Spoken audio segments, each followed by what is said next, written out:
Bonjour, je suis Gaëlle Sainte-Marie, rédactrice en chef de la revue Brailleuse et Combrailles. Durant tout l'été, avec un pas de côté, je vous emmène à la découverte du complexe archéologique majeur en Val de Sioule. Nous poursuivons notre périple à Janzat avec Pierre-Yves Milsan.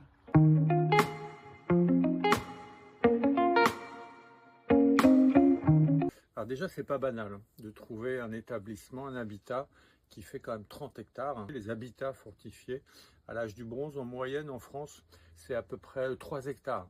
Et puis la seconde, incontestablement, c'est la quantité absolument phénoménale d'objets en bronze. Ça fait véritablement des dizaines en fait de dépôts métalliques qui souvent contiennent des dizaines, voire des centaines d'objets. Et c'est de loin la plus grosse collection d'objets en bronze que l'on connaisse, pour cette période en tout cas, en Europe de l'Ouest. Aujourd'hui, on privilégie l'hypothèse qu'il s'agissait essentiellement de dépôts rituels. On fait le choix de sacrifier de la richesse et on les enfouit dans le sol pour probablement honorer des ancêtres prestigieux ou bien des divinités. Des lames de faucille, quantité de lames de hache.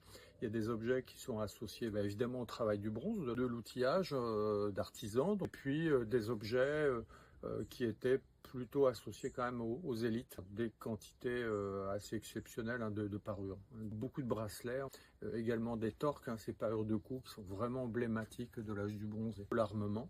On a de la vaisselle métallique, de la vaisselle de bronze, notamment un gobelet qui vient probablement du Proche-Orient. On a eu la chance exceptionnelle de trouver plusieurs dépôts avec à l'intérieur des pièces de harnachement équestre.